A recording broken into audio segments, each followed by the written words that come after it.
السلام علیکم دوستو، منقول ہے کہ ایک مرتبہ حضرت قتادہ محدث رحمہ اللہ، جو نہایت ہی بلند پایہ عالم اور جامع العلوم علامہ تھے، بالخصوص علم حدیث اور تفسیر میں تو اپنا مثل نہیں رکھتے تھے، کوفہ تشریف لائی تو ان کے زیارت کے لیے ایک عظیم الشان مجمع جمع ہو گئے۔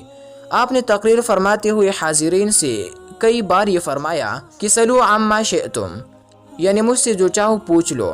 حاضرین پر آپ کے علمی جلالت کا ایسا سکہ بیٹھا ہوا تھا کہ سب لوگ دم بخود و ساکت و خاموش بیٹھے رہے، مگر جب آپ نے بار بار للکارا تو حضرت امام اعظم ابو حنیفہ رحمہ اللہ، جو ابھی بہت کم عمر تھے، خود تو کمال ادب سے کچھ نہ بولے، مگر آپ نے لوگوں سے کہا کہ آپ لوگ حضرت قتادہ رحمہ اللہ سے یہ پوچھئے کہ وادی نمل میں جس چوینٹی کی تقریر سن کر حضرت سلیمان علیہ السلام مسکرا کر ہنس پڑے تھے، وہ چوینٹی نر تھے یا مادہ؟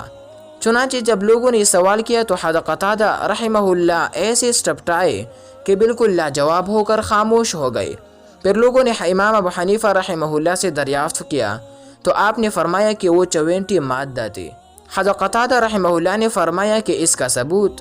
امام ابو حنیفہ رحمہ اللہ نے جواب دیا کہ اس کا ثبوت یہ ہے کہ قرآن مجید میں اس 94 کے لیے قالت نملۃ مؤنث کا صیغہ ذکر کیا گیا ہے۔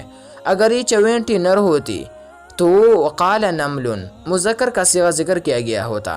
حضرت قتادہ رحمہ اللہ نے اس دلیل کو تسلیم کر لیا اور امام ابو حنیفہ رحمہ اللہ کے دانائی اور قرآن فہمی پر حیران رہ گئے اور اپنے بڑے بول پر نادم ہوئے۔